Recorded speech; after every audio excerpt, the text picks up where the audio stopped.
Buenos días, amigos de las redes sociales de RPP Noticias. Estamos aquí nuevamente hablando de fútbol femenino, no solamente acerca de lo que pasa en el Perú con la Liga Femenina, de su exposición, de los avances que se pueden dar, sino también en el extranjero.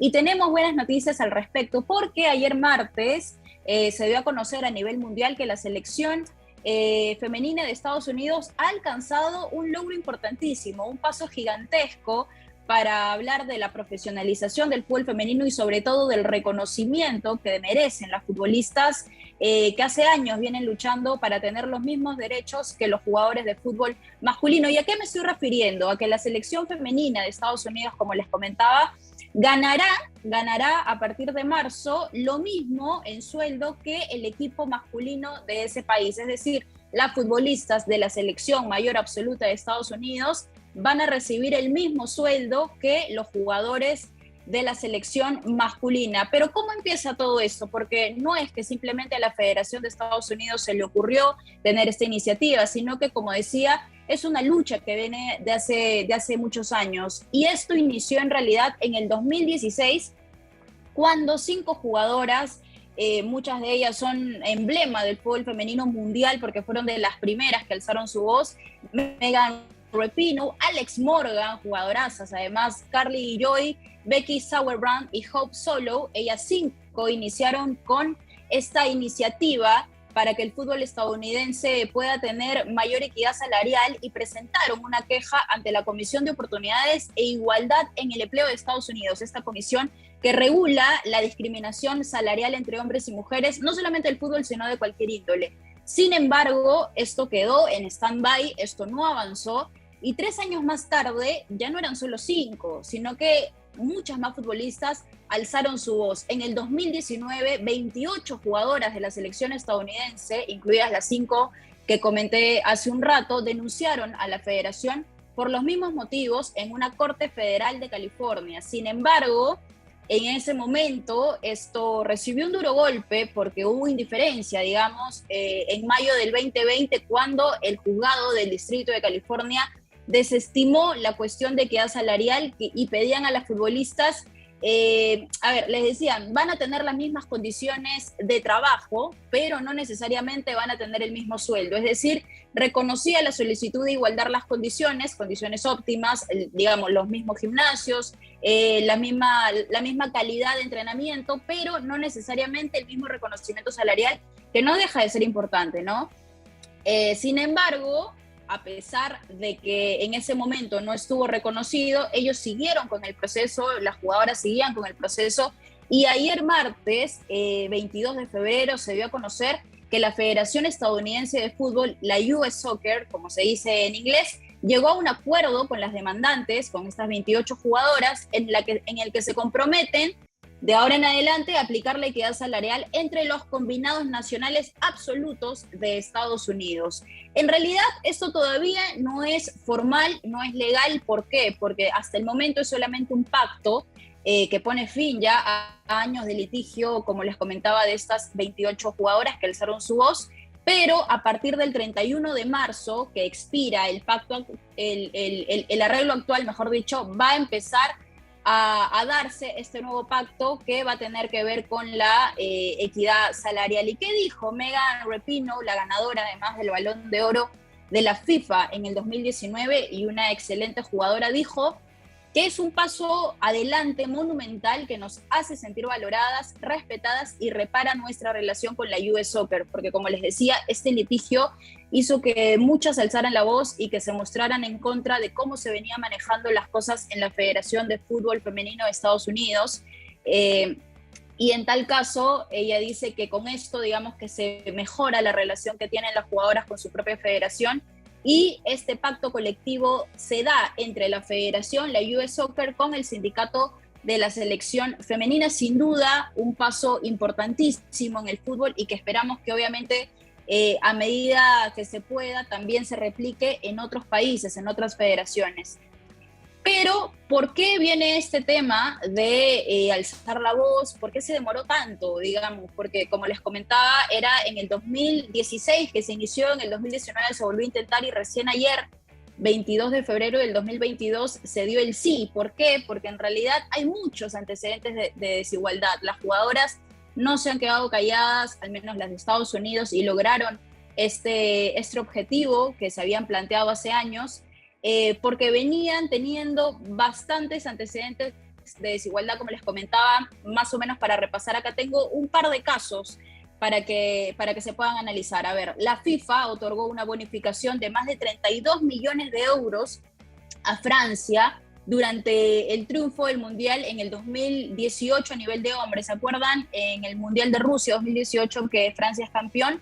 Mientras que a las estadounidenses, a los jugadores estadounidenses que ganaron también su Mundial, le dieron 3.4 millones de dólares. O sea, comparemos los 32 millones de euros con los 3,4 millones de dólares por esta misma conquista que tuvieron en el 2019. No llega a ser ni la décima parte. Entonces, digamos que igual el sacrificio es el mismo, porque también tienen las mismas horas de entrenamiento, también tienen que jugar el mismo deporte, el mismo tiempo, los mismos minutos, la misma preparación. Y claro, mucha gente puede decir, pero obviamente el Mundial de Hombres te genera mucho más auspicios y te genera mucho más comercio, lo que hace que haya la bolsa necesaria para que se pueda pagar esa cantidad, pero siempre se pueden hacer esfuerzos y se pueden dar pasos hacia adelante para que continúe al menos acercándose a la equidad salarial, como pasó ayer con Estados Unidos. Otro de los casos son que los jugadores del equipo nacional masculino de Estados Unidos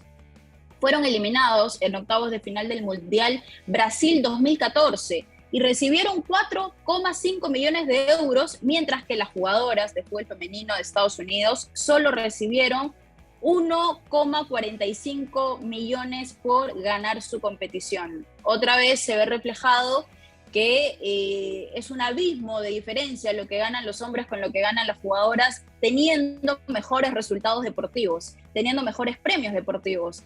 Y bueno, por otro lado, también otro de los casos es que la selección femenina de fútbol estadounidense tiene un palmarés de 4 campeonatos del mundo y otros tantos de oro olímpico, y nunca, a pesar de eso, han llegado a tener ni siquiera acercamiento con lo que pueden ganar los jugadores de fútbol masculino. Pero como no nos vamos a centrar únicamente en lo que está pasando en Estados Unidos, que de hecho es una buena noticia para el fútbol femenino en general, debemos hablar de que también ayer se dio otra buena noticia en Perú, en el fútbol femenino peruano, se dio un paso también gigantesco, un antes y un después, un hito histórico, diría, en lo que ha sido la historia del fútbol femenino peruano, porque para dar más o menos un contexto, en Perú el fútbol femenino sigue siendo considerado un deporte amateur y por tanto los clubes, los que conocemos, los que seguramente ustedes han visto en la Liga Femenina de Fútbol en el 2021, que campeonó Alianza Lima contra Universitario de Deportes, en ese torneo no se les obliga a los clubes necesariamente a que cumplan con contratos profesionales a las futbolistas. ¿A qué me refiero? A que les hacen incluso a veces pacto verbal, nada más, de palabra, a veces simplemente por escrito, y cobraban por recibo por honorarios, básicamente, pero no era un contrato profesional de por sí. ¿Qué sucedió ayer? Lo que sucedió ayer fue que por primera vez en la historia del fútbol femenino peruano, las jugadoras, 7 jugadoras de Alianza Lima han firmado por primera vez un contrato profesional de fútbol que las reconoce obviamente como jugadoras profesionales, valga la redundancia, por primera vez en la liga peruana. Esto sin duda es un hito, como yo comentaba. ¿Y de quiénes se trata? Se trata de Adriana Lucar, de Miriam Sandy Dorador, Alison Reyes, Neidy Romero, Ani del Carpio y Heidi Padilla, quienes firmaron por primera vez un contrato profesional en el cuadro blanquiazul, y esto como parte de un plan estratégico que viene haciendo el vigente campeón de la Liga Femenina Peruana entre el 2021 y el 2025, que lidera, por supuesto, la jefa de la selección, perdón, del equipo femenino de Alianza Lima, Sisi Quirós. Y de hecho, esto es un avance, no solamente tiene que ver con beneficios laborales, que obviamente cualquiera puede reconocer que la informalidad no te da tantos beneficios como firmar un contrato profesional, no te da la misma seguridad, pero además tiene que ver con un reconocimiento social, con el tema de que las jugadoras de fútbol se sientan profesionales y que tengan reconocimientos como tal, no solamente de manera hablada, no solamente por ganar un campeonato, sino también de manera estricta con sus propios derechos. ¿Y qué dijo? ¿Qué dijo el gerente general de Alianza Lima, Miguel Pons, que estuvo presente de hecho en este evento que hubo donde firmaron las 7 jugadoras sus contratos profesionales? Dijo que el compromiso con el fútbol femenino, al igual que con el vóley, en Alianza Lima, por supuesto, se mantiene firme e intacto. Estamos felices y orgullosos de seguir trabajando en el fortalecimiento de las divisiones femeninas, ahora con la firma de estos primeros contratos profesionales con jugadoras tan importantes y tan queridas para Alianza Lima. Además, se debe reconocer que estas 7 jugadoras fueron parte justamente del plantel que logró el campeonato en el 2021. Y por su parte, la zaguera central, capitana y muy buena jugadora, Alison Reyes, defensora de Alianza Lima, dijo estar muy contenta por haber firmado este primer contrato, que espera que otros clubes se puedan seguir con los pasos que está teniendo Alianza Lima, porque cree que ese es un mensaje bueno para las chicas que hoy se inician en el fútbol femenino y que sueñan con jugar en alto nivel, es decir, con hacerse una línea de carrera. Y a eso me refería, porque como les comentaba al inicio, los clubes no están obligados a hacerles contratos profesionales a sus jugadoras. Sin embargo, Alianza Lima fue el primero, digamos, que se decidió con esta iniciativa, se hizo a 7 jugadoras, pero eso no quiere decir que solo Alianza Lima pueda hacerlo, sino que todos los clubes que están comprometidos con la Liga Femenina Peruana pueden generarle un contrato profesional a sus jugadoras en tanto quieran, en tanto tengan la iniciativa de reconocerle esos derechos. Y Sisi Quirós, yo justamente la comentaba hace poco porque es una parte importantísima en este plan estratégico del 2021 al 2025 que tiene Alianza Lima con el fútbol femenino, dijo: hay que recordar que Alianza Lima, después de varios años de ausencia, recién volvió a disputar torneos femeninos en el 2019. A partir del 2020, el año de la pandemia, el club puso en marcha un proyecto que tiene como eje construir un sistema de alto rendimiento sostenible y exitoso en el fútbol femenino. Y de hecho lo hizo, campeonó a nivel nacional y llegó hasta cuartos de final en la Copa Libertadores del año pasado, del 2021.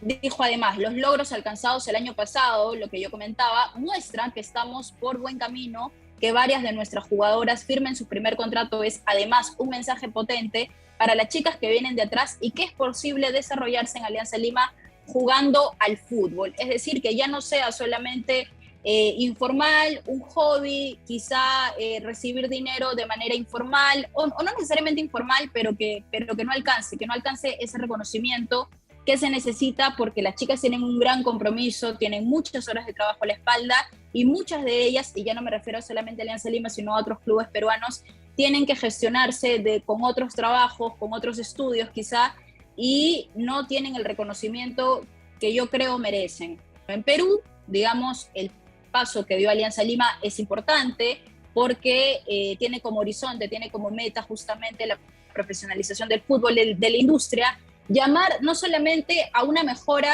del nivel de competición, sino también de mayor inversión, de auspicios que justamente respalden, que hagan la bolsa para que las jugadoras tengan un mejor reconocimiento salarial, tengan mejor condición de entrenamiento, que hasta el momento, como decía, era un abismo de diferencia con lo que tienen los hombres.